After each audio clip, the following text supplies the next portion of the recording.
estas colusiones, por ejemplo, importarlas directamente. Los recolectores de basura acordaron suspender la paralización de actividades programada para este miércoles. Sin embargo, el representante del gremio indicó que seguirán movilizados a la espera de la resolución sobre la reapertura del 10% del relleno Santa Marta. Y queremos conocer más detalles acerca de este tema y para eso nos acompaña en CNN Chile el intendente subrogante de la región metropolitana, David Morales. Intendente, ¿cómo está? Gusto de recibirlo acá y gracias por venir. Buenas tardes, Claudio. Un gusto para mí también estar con ustedes. Voy a ir inmediatamente al tema que hacíamos alusión en la presentación, pero primero me gustaría hablar del tema de los recolectores, que van a esperar la resolución que tiene que ver con la Corte de Apelaciones ya, ¿cierto? Finalmente. Sí, efectivamente. Y en eso han tenido una buena disposición, pero da la impresión también que en sus demandas a ojo público también tienen algo de razón por cuanto han tenido una sobrecarga. Es un tema de privados, se ha dicho, pero se le pide la mediación a ustedes.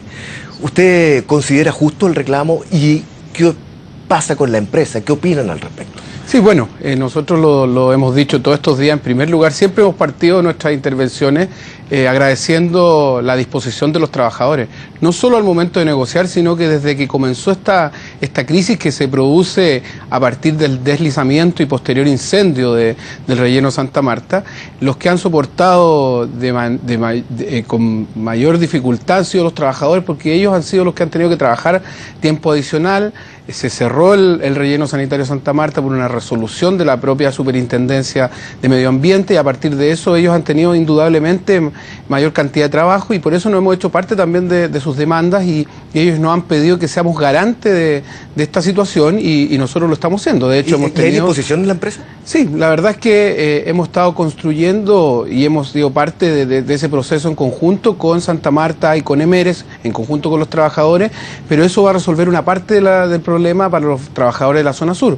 Ahora, los trabajadores de la zona norte también han señalado que han tenido perjuicio, toda vez que los tiempos de espera en la estación de transferencia en Quilicura han sido mayores que lo normal y eso también ha generado alteraciones y han tenido que trabajar más tiempo. Entonces, nosotros estamos mediando con las empresas, hemos tenido reuniones en la Intendencia durante toda la semana y vamos a seguir teniéndolas hasta que lleguemos a un punto de acuerdo, porque lo que nosotros planteamos a los trabajadores en términos de las bases del acuerdo era ser garantes de que les cumplieran las empresas, porque como tú muy bien lo señalabas, esto es un problema entre privados, pero que el Estado se ha hecho parte a través de nosotros como Intendencia precisamente para mediar. Ahora, lo señalábamos ahí, la Superintendencia pide reabrir el 10% de Santa Marta. Ahora, esto tiene que ser notificado a el propio vertedero Santa Marta y tiene que ser notificado también al tribunal primero, para luego pasar a la Corte de Apelaciones. ¿Quién tiene la decisión final? Claudio, ahí hay una precisión súper importante. Lo que la resolución de la Superintendencia de Medio Ambiente el día de ayer señala es que se va a ocupar un 10% de la superficie total del terreno, pero eso no quiere decir que la cantidad de basura que pueda recibirse sea el 10% de lo que se recibía antes de la... Qué importante, porque ahí justamente iba con la pregunta, alcancé a hacer el enunciado, sí. Porque uno podría pensar si efectivamente se soluciona el problema finalmente, si no cabe toda la basura que... La resolución que señala la Superintendencia, habla del 10% del total del terreno y de una cantidad de 810.000 toneladas de residuos domiciliarios. Es decir, el relleno Santa Marta, antes de la dificultad, estaba recibiendo alrededor de 3.700 toneladas diarias de residuos domiciliarios. Si nosotros multiplicáramos a 3.700 hasta llegar a 810.000, estamos hablando de que esa zona que está siendo autorizada por parte de la Superintendencia puede aguantar basura a ese ritmo durante aproximadamente 8 meses. Por lo tanto, no podríamos tener el problema luego de esa reapertura de justamente, que efectivamente se eternizara el problema, por ejemplo, para los trabajadores. ¿Qué es lo que hemos planteado nosotros como Intendencia? ¿Y qué es lo que ha planteado también la Seremi de Medio Ambiente y la Seremi de Salud? Que apenas se reabra el relleno sanitario, nosotros recomendamos que sea gradual el ingreso de basura y no las 3.700 toneladas día inmediatamente. para ir verificando día a día, a propósito de lo que la propia resolución de la superintendencia señala, que va a haber una verificación periódica del cumplimiento de las condiciones técnicas y de seguridad del relleno, para ir verificando diariamente si van cumpliendo efectivamente con las medidas que se impusieron por un lado, y por otro lado las medidas que comprobó la propia superintendencia y también los estudios de la Universidad Católica de Valparaíso y de la USACH, de que este sector del relleno podía funcionar de buena manera. Entonces, vuelvo atrás. El 10% es de la superficie total del terreno, pero la cantidad de basura que puede recibir ese 10% del terreno es la totalidad de la basura que se estaba recibiendo anteriormente, excluidos los lodos y los desechos industriales, porque ahora solo ha sido autorizada para recibir residuos domiciliarios. ¿Qué quiere decir esto? Que van a recibir solo la basura que provenga de las municipalidades. Bueno, para decirle a la gente también que a propósito de ese lodo que se recibió es el que habría originado probablemente el derrumbe y posterior incendio. Ese es uno de los cargos que tiene la empresa. Justamente, es una de las hipótesis, y además el día de ayer no podemos olvidar, y eso es muy muy importante también, que ayer se formularon 12 cargos por parte de la Superintendencia de Medio Ambiente. Entonces, hoy día un colega tuyo me preguntaba en la mañana, ¿cómo se entiende esto de que por un lado se formulan cargos, por otro lado se permite la reapertura? Y en eso queremos ser muy claros como gobierno. Nosotros vamos a perseguir las responsabilidades que tiene la empresa en el incidente que ocurrió el 18 de enero, pero además tenemos que ser muy responsables. Si el relleno técnicamente cumple para seguir recibiendo residuos domiciliarios, no tenemos cómo, en primer lugar, desde el punto de vista técnico y legal, decir que no, pero además generaríamos un problema sanitario en la ciudad de no recibir la basura que puede recibirse técnicamente de acuerdo a lo que la propia superintendencia, que es el órgano calificado técnicamente para pronunciarse, lo ha dicho el día de ayer. Bueno, de esa forma responde usted a los vecinos también que están acusando a las autoridades de estar más dispuestos a reabrir el relleno por la necesidad que se genera que a estudiar las denuncias que ellos han presentado al respecto. Eso se está trabajando. Va por la cuerda que corresponde. Aquí hay dos cuerdas. Porque una cosa es el incendio y hay denuncias por líquidos percolados que se están colando también. A ver, el día viernes 29 de enero, la Subsecretaría de Salud emitió un comunicado respecto a la revisión de las aguas también. Y lo hizo, y claramente se determinó en ese estudio que las aguas de consumo humano y los pozos de captación de aguas, tanto para la agua potable rural como de aguas andinas del sector, estoy hablando del sector de Lonquén, el Papagayo, estaban limpias y no tienen ningún tipo de contaminación, así que la gente puede seguir tomando agua tranquilamente. Ahora, ¿me equivoco? ¿También se determinó que había napas que estaban con exceso de metales? Hay un par de pozos que se tomaron, porque se revisaron 23 pozos, habían 3 que tenían alteraciones, pero también es importante señalar lo siguiente. Primero, el tipo de metales que había era nitrato sobre la norma, pero además eran 3 pozos que no son de uso de consumo humano, sino que estamos hablando de 3 pozos que se supone que son para regadío. De hecho, cuando se les notificó a las familias que aparecían estos elementos, ellos señalaron inmediatamente que eran pozos que nunca habían tenido autorización de la Seremia de Salud y que no eran de consumo humano. De todas maneras, ¿qué es lo que hemos dispuesto? Tanto la Intendencia como Salud y la DGA, la Dirección General de Agua, de seguir haciendo revisiones, y además se va a hacer un estudio hidrogeológico para descartar contaminación en el resto del valle. De hecho, yo lo digo con harta propiedad, yo soy intendente subrogante de la región durante los primeros 20 días de febrero, pero soy gobernador de Talagante, vivo en el lugar, entonces en el fondo a mí me interesa que esto se compruebe, y si hay que tomar otras medidas más grandes, las vamos a tomar también. Es que hay vecinos suyos que señalaban que precisamente alguna autoridad le había dicho, que no oficialmente, que ni siquiera le dieran agua a los animales con eso.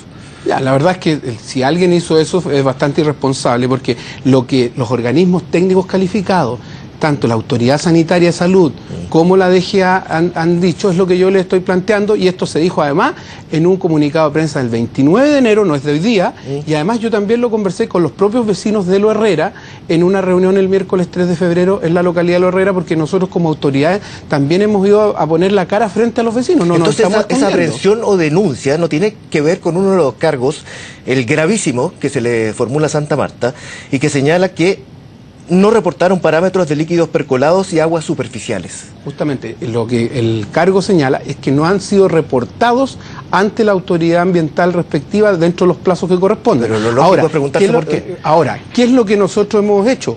como gobierno, porque en el fondo aquí nosotros no estamos cuidando los intereses de la empresa. En primer lugar, tal como lo hemos dicho desde el momento en que se desató este incendio, en primer lugar la salud de las personas. Por eso fui yo incluso como gobernador, cuando se desató el incendio, que le pedí tanto a la Seremi de Salud como a la DGA que tomaran las primeras medidas, y fueron los primeros 23 pozos que se revisaron. Entonces, y ahora la medida siguiente es que vamos a seguir revisando otros 20 y tantos pozos precisamente para ir verificando dónde puede haber algún tipo de contaminación, y además este estudio hidrogeológico. Pero es muy importante señalar lo siguiente: los pozos que han presentado algún tipo de contaminación son pozos que no se usan para el consumo humano y que no han tenido nunca autorización de la Seremi de Salud. ¿Por qué le digo esto?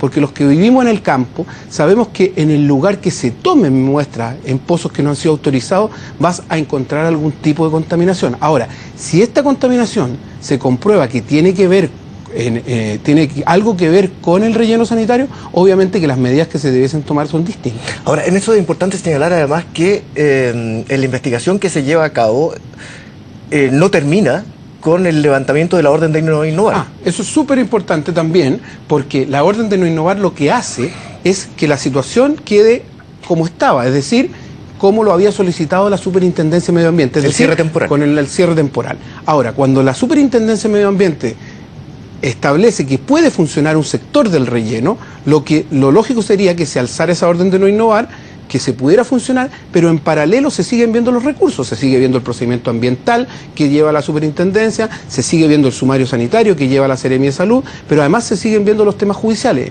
Por un lado, los recursos de protección interpuestos por los municipios y algunos vecinos interesados, y además hay otra línea de investigación desde el ámbito judicial, que es la investigación criminal que lleva de oficio el Ministerio Público. La fiscal regional Occidente, Solange Huerta, estableció de oficio que se empezara a investigar. De hecho, la Brigada de Delitos Medioambientales de la PDI ha estado desde el primer día al interior del relleno también para tomar muestras, para establecer cuál es la situación desde el punto de vista también técnico, y el Ministerio Público en algún momento también tendrá que determinar si hay delitos asociados. ¿Y eso contempla también el humo, la emanación, el día del incendio? Todo, o sea, esto está desde el primer día. Es más, el incendio se produce el lunes 18 de enero, pero el sábado 16 de enero fue cuando se produce el deslizamiento. Yo fui al lugar con el Seremi de Salud, Carlos Aranda, yo como gobernador, estuvimos en el lugar para ver in situ qué es lo que estaba ocurriendo. Se aisló el lugar por determinación de la propia Seremi de Salud, y se determinó una zona segura donde eventualmente se podría recibir residuos. Ahora, ¿qué ocurrió? Por el humo, porque hubo una polémica precisamente con la Intendencia respecto a la calificación de no contaminante. Sí, lo que pasa es que el Intendente, bueno, ya el Intendente Orrego explicó la situación. Lo que se trató de decir es que el humo que provenía de ahí era el humo que provenía de desechos orgánicos y no un humo tóxico desde el punto de vista de que hubiesen químicos u otro tipo de elementos que efectivamente son mucho más dañinos. Pero de todas maneras usted me dice que eso de todas maneras está en investigación. Sí, absolutamente, porque es más, está en investigación por qué se produce el incendio, por qué se produce el deslizamiento, qué tipo de emanaciones hubo también. ¿Qué pasa con el tema de los líquidos percolados? ¿Qué pasa con el funcionamiento de la planta de tratamiento de los lixiviados? Es decir, se está haciendo una investigación completa, pero lo responsable de nuestra parte como gobierno es que si hay un sector del relleno que puede funcionar desde el punto de vista técnico y de seguridad sin problemas, tiene que funcionar. Ahora, es que en ese sentido, efectivamente llevar una investigación y pensemos que eventualmente de que hay derrame de líquidos percolados y llegue, no sé, poniendo una situación hipotética, solamente queda mucha investigación al respecto, lleva al cierre. Cuando yo conversé 2 veces con el dirigente de los recolectores de basura, me señala que aquí es una cadena que se rompe un eslabón y va a quedar la misma situación. Sí, sin duda. Sea por esta situación o por otra. Claudio, y por lo tanto, ¿cómo se va a buscar una solución para la capital en ese sentido? Es importante lo que tú has señalado. La vida útil de Santa Marta antes de esta dificultad era hasta el 2022. Es decir, lo que está ocurriendo hoy día, y que lo conversamos también dentro de la mesa de trabajo con los recolectores, es que este debate se adelanta. se adelanta. Es más, en marzo el intendente Orrego va a presidir una mesa de trabajo permanente para ver todos los temas de relleno sanitario, no solo cómo funcionan los rellenos sanitarios, en qué condiciones están trabajando las empresas recolectoras, los propios recolectores, cuál es el nivel de cumplimiento también de la normativa laboral, y además se va a tener que iniciar necesariamente el debate de dónde vamos a disponer los residuos domiciliarios, los santiaguinos y santiaguinas en los próximos años. Esto no va para más, hay que tener una regulación completa a nivel de la superintendencia y a nivel del Ministerio de Medio Ambiente. También se está discutiendo estos temas, porque además tenemos que ser súper claros, las condiciones en las cuales se creó esta institucionalidad ambiental a principios de los 2000 ha ido variando, y por eso se han ido modificando las normas también, pero también vamos a tener que definir qué es lo que ocurre. Hay 3 rellenos sanitarios que funcionan hoy día a nivel de la región metropolitana: KDM, Santa Marta y Santiago Poniente, con distintas cantidades de residuos que reciben. KDM alrededor del 60% de todo el mercado, Santa Marta alrededor del 30% y Santiago Poniente alrededor del 10%. Entonces, esas discusiones también hay que darlas. Y son discusiones de fondo que se tiene que dar la ciudad, el gobierno de la región y el gobierno nacional. Y que nunca son fáciles, porque nadie quiere un vertedero cerca de su casa. Nunca son fáciles, pero también tenemos autoridades ambientales que por ley están llamadas a determinar este tipo de cosas, y lo que haya que modificar, y donde la ley se haga corta, tendrá que modificarse y legislar de nuevo. Sí, intendente, me quedan algunos segundos solamente. De hecho, me están pidiendo que ya estamos, pero sí, le tengo que preguntar, como gobernador, usted también, ¿qué pasa con la investigación por el derrame de Anglo American en el río Colina? Sí, eso es la provincia de Chacabuco. Sí. Ahora, lo que ocurrió el día de ayer es que se entregó por parte de Anglo American su informe. Ese informe está siendo revisado por parte de las autoridades ambientales nuestras, nuevamente la Superintendencia de Medio Ambiente, la Autoridad Sanitaria de Salud, por la ONEMI. Nosotros vamos a tener un primer informe respecto a lo que nos informó Anglo American durante la tarde, pero las revisiones de agua que han hecho los organismos competentes recién van a estar entre lunes y martes los resultados. Por lo tanto, ¿no es cierto que se haya confirmado efectivamente la versión inicial de Anglo American señalando que era una mezcla de agua y piedra molida o roca molida? No se ha confirmado. Ahora, ¿qué dicen los técnicos? Inicialmente, que es muy probable que así sea, pero no lo podemos confirmar en un 100% ahora, y eso yo lo dije también hace un rato en la tarde. Todo indica que era roca molida con agua, pero eso no está confirmado 100%, eso es lo que dice el informe de Anglo American. Se está revisando ese informe, pero además estamos tomando nuestras propias medidas que van a descartar o confirmar un 100% el día lunes o martes recién. Es el intendente subrogante de la región metropolitana. Muchas gracias por conversar con nosotros. Muchas gracias a ti, Claudio, y es un agrado poder clarificar un poquito más lo que está ocurriendo a nivel de la región en estos temas. Para eso estemos. Que esté muy bien. Muchas gracias. Revisamos otras informaciones. El Ministerio de Educación dio a conocer nuevos resultados de las postulaciones